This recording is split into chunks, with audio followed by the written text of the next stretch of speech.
You did it again last night. You cooked a little extra, put the rest in the fridge, and told yourself it was smart. No waste, no fuss, just a warm plate tomorrow. It feels responsible. It feels like good sense. But health scientists have found that eating just 50 grams of certain reheated foods every day can raise your risk of colorectal cancer by 18%. That is not a typo. That is a real number from major cancer research. Today, I am going to show you 4 foods sitting in your kitchen right now that turn into something dangerous the second time they hit heat. I will explain exactly what happens inside them and which cancers they are tied to. Stay with me, because the third one is sitting in your fridge this very moment, and you would never guess it. I am Dr. Ethan Kent.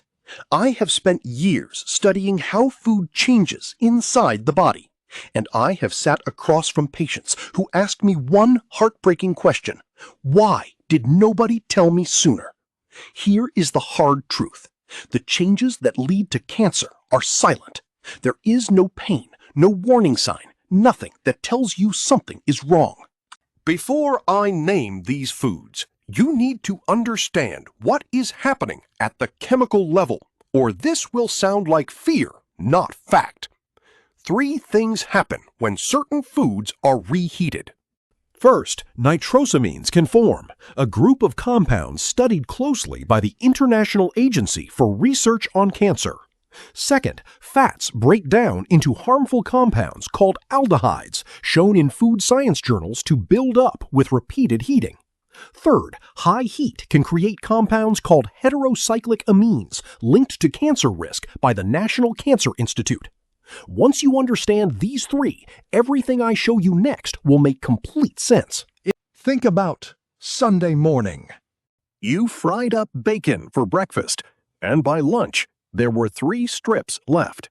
Instead of tossing them, you laid them on a sandwich with some deli ham, popped it in the microwave, and heated it through. It felt like the easy lunch, the smart lunch, the lunch that saves food and saves money. But here is what your microwave was really doing. Bacon and deli meats are cured with nitrites, a chemical used to keep meat pink and stop bacteria from growing. That part is not new. What is new to most people is this. When nitrite-cured meat is heated and then heated again, the nitrites react with natural compounds in the meat called amines. This reaction forms a group of substances called N-nitroso compounds. The more times you reheat that meat, the more these compounds can form. Cooking it once is one exposure. Cooking it, cooling it, then warming it back up is a second, stronger exposure stacked right on top of the first. This is not a fringe theory. The International Agency for Research on Cancer, the same body that studies asbestos and tobacco, placed processed meat in Group 1. That is their highest category, reserved for things with clear evidence of causing cancer in humans. Bacon, ham, sausage, hot dogs, and deli meats all fall under this label. Most people hear that once, feel a flicker of worry, and go right back to their usual habits, because processed meat tastes good and reheating it feels harmless. But the chemistry does not care how harmless it feels. Each time nitrite-cured meat passes through heat, the conditions for N-nitroso compounds to form get a little more favorable. This is not about eating bacon once. It is about what happens when that same piece of meat gets a second or third round in the pan or the microwave, day after day, week after week. That repeated exposure is what your body is quietly absorbing, with no symptoms to warn you. So here is the rule, not a suggestion, a rule. Cook only what you will eat that sitting. If you have leftover bacon or deli meat, eat it cold or accept that it stays in the fridge unheated. Do not put nitrite-cured meat through a second heating. Most people who reheat bacon or ham have one worry in mind. They think about texture.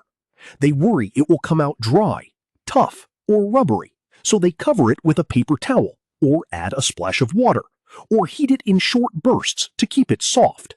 That is the whole plan. Get it warm. Keep it juicy. Done.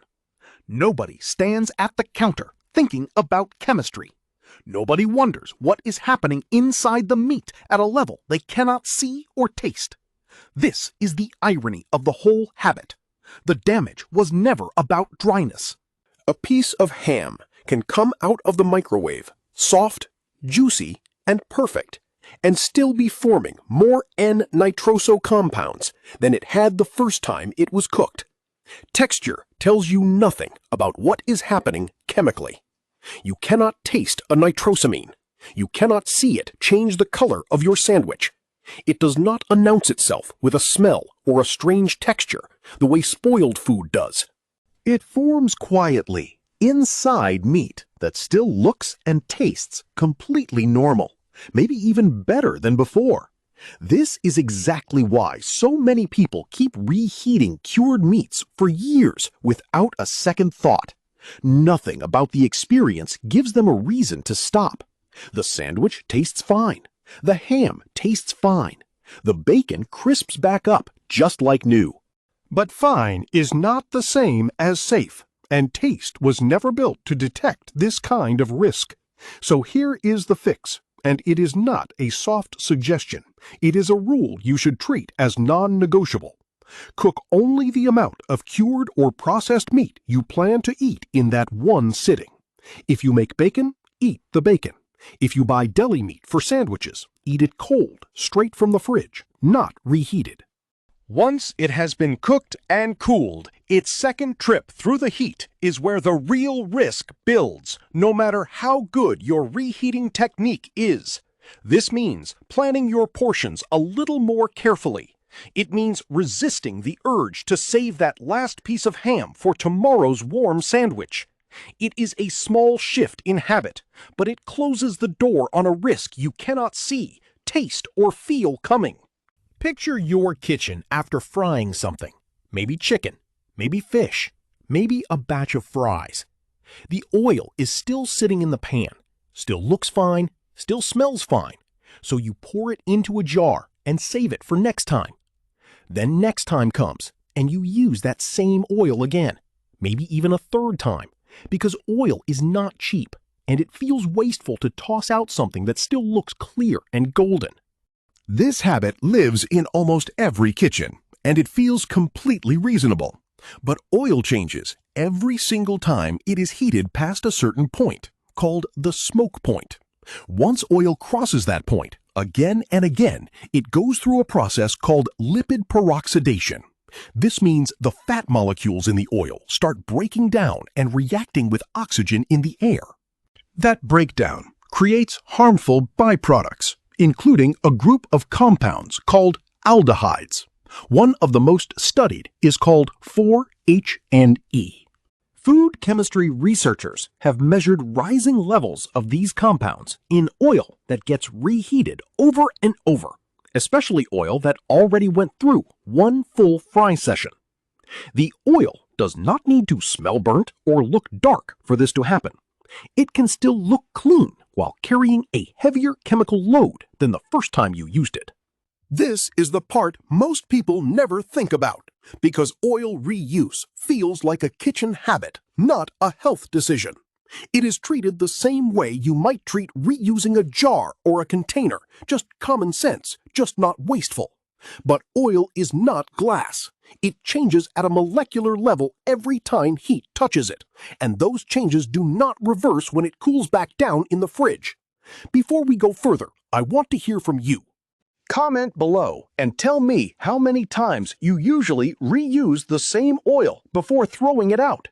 I read every single comment, and I want to know how common this habit really is in your kitchen. Now, back to the oil sitting in that jar. The more rounds of heating it goes through, the more these harmful compounds build up, quietly, invisibly, in something you pour straight into your next meal without a second thought. Here is the part that surprises people the most. Many of you switched away from old-fashioned fats like lard or plain vegetable oil years ago because you wanted to make a healthier choice. You reached for olive oil or sunflower oil, thinking you were doing your body a favor. And in many ways, you were right. These oils carry good qualities when used fresh. But there is a catch nobody warns you about.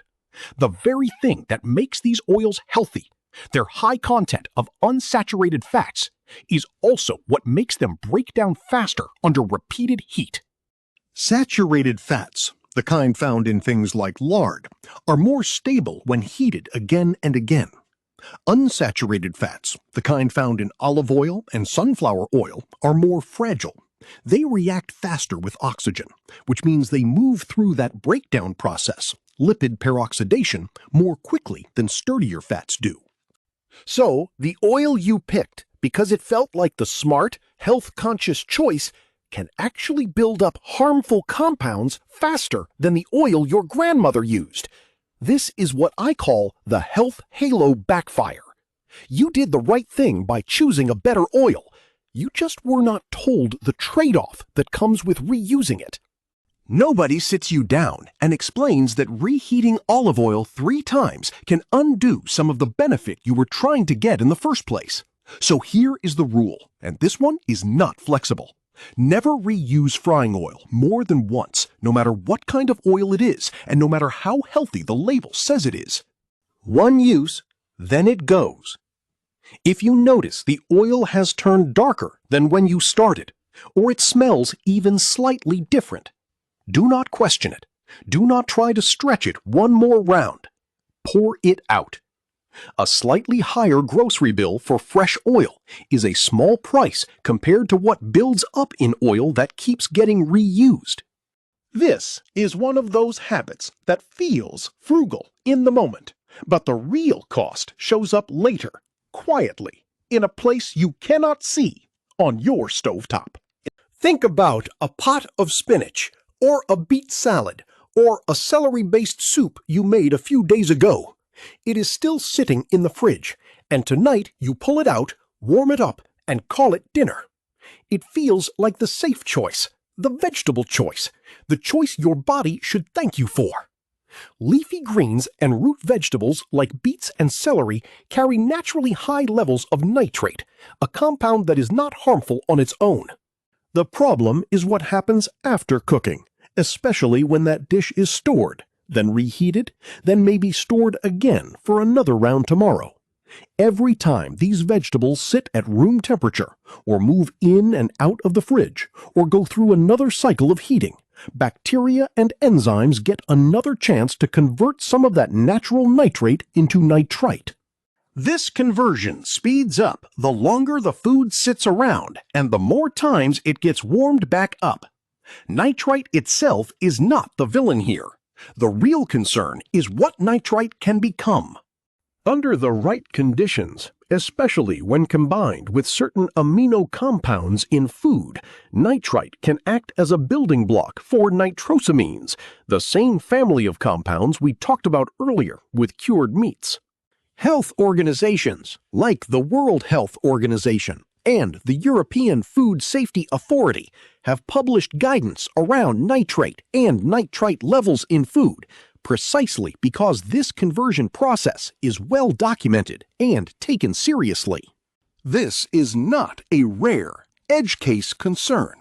It is well known enough that food safety agencies have set limits and guidelines around it. And yet, almost nobody applies this thinking to their leftover spinach or beet salad, because vegetables carry a health halo all their own. We see greens on a plate and think safe, virtuous, good for me, no matter how long they sat out or how many times they have been reheated. The vegetable itself is not the problem. The problem is what days of storage and repeated warming can quietly do to it before it reaches your fork again. For your whole life, someone has told you to eat your greens. Your mother said it. Your doctor probably said it too. Spinach, beets, celery. All of it wrapped in this idea that green and leafy means safe and good for you. So when you have a container of leftover greens in the fridge, your guard is already down before you even open the lid. You are not thinking about bacteria or chemical conversion because vegetables do not carry the same warning signs in your mind that meat does. Nobody grows up hearing, "Careful with that leftover spinach," the way they hear, "Careful with that raw chicken." This is exactly what makes this one so easy to miss. The food that is supposed to protect you becomes the food nobody double checks. You would think twice about reheating meat a third time, but a bowl of beet salad sitting out on the counter for a few hours while you finish other chores does not raise the same alarm. That gap between how careful we are with meat and how careless we are with vegetables is exactly where the risk hides. So here is the rule, and I want you to treat it as firmly as you would with meat. Cook only the portion of greens you plan to eat in that sitting, the same way we talked about with bacon and ham. If you know you will not finish the whole pot of spinach or the whole beet salad, do not leave it sitting on the counter to cool slowly.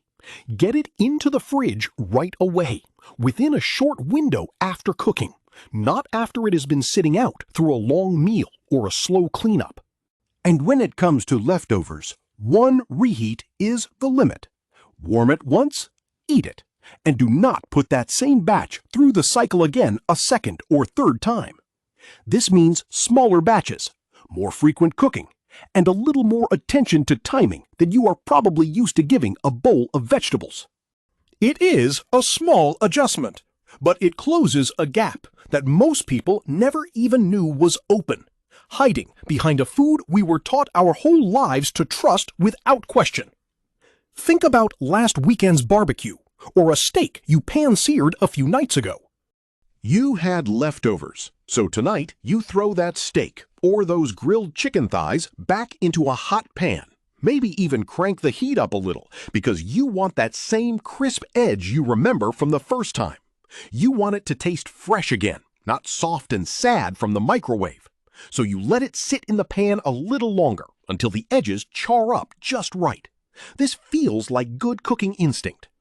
It is actually the exact moment where the real risk builds.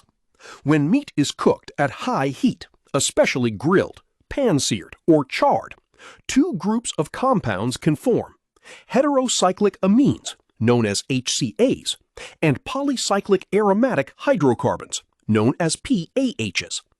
These form from proteins and fats reacting under intense heat, especially at the parts of the meat that turn dark or crispy. This is already true the first time meat is cooked this way. But here is what most people never think about. When that same piece of meat goes through a second round of high heat to re-crisp it, to re-char those edges, to bring back that fresh off the grill taste, the exposure does not reset. It stacks. The National Cancer Institute has studied HCA and PAH formation in meat cooked at high temperatures, and the International Agency for Research on Cancer has classified several of these compounds based on their cancer-causing potential. This is not fringe science. This is research taken seriously enough to shape food safety guidance. The instinct to re-sear leftover meat, to chase that same charred bite you remember, feels like good cooking. It feels like care, like effort, like doing the leftover justice instead of just microwaving it into something soft and forgettable. But that extra pass through high heat is exactly where the second wave of these compounds forms, layering right on top of what was already created the first time that meat hit the grill or the pan. Here is the irony that catches almost everyone off guard. Nobody re-sears leftover steak because they are being careless. They do it because they care about the meal. They want it to taste like it did the first night, crisp on the edges, juicy in the middle, not soggy or rubbery from a quick spin in the microwave. That instinct to bring the char back, to make it taste fresh again, feels like the mark of someone who takes their food seriously. And that is exactly what makes this habit so hard to give up. It is not laziness causing the problem here. It is effort pointed in the wrong direction. The very technique people use to make leftovers taste better is the same technique that pushes HCA and PAH formation higher a second time. The better you get at re-crisping that steak, the more you may be increasing this exposure without knowing it. So here is the fix, and I want you to hold on to this one firmly. When you reheat meat, especially anything that was grilled, pan-seared, or charred the first time, do it gently. Cover it. Use lower heat. Reach for the microwave, or steam it, or warm it slowly in a covered pan with a splash of water or broth. Do not put it back under high, dry heat just to bring back that crispy edge. Yes, the texture will be softer. Yes, it will not taste exactly like it did fresh off the grill. That is the trade-off, and it is worth it. This means changing a habit that feels like good cooking sense and replacing it with something that looks less impressive but protects you in a way flavor never will. It means accepting a slightly softer bite in exchange for not stacking a second round of harmful compounds onto meat that already went through one round of high heat. Small habit, quiet decision, real protection, even though nobody at your table will ever notice the difference on their plate. Let's bring this all together. Cured and processed meats, reheated more than once, build up N-nitroso compounds tied to colorectal cancer. Reused cooking oil breaks down into aldehydes every extra round it spends over heat. Leafy greens and root vegetables can quietly convert nitrate into nitrite the longer they sit and reheat. And grilled or charred meat, re-seared to bring back that fresh taste, doubles down on HCAs and PAHs with every extra pass through high heat. None of this means you have to fear your kitchen. This is not a life sentence, and it is not about giving up the foods you love. Small changes, the ones we walked through today, are enough to reverse this kind of exposure over time. Nobody warned you about any of this before. Now you have been told, and that alone puts you back in control. If there is someone in your life who packs the same reheated lunch for work every single day, bacon sandwich, leftover chicken, whatever it may be, send this video their way. They deserve to hear this too. As always, this video is for education only, not a diagnosis or a treatment plan. Please talk to your own doctor about your personal risk and your own habits. I'm Dr. Ethan Kent, and I will see you in the next one.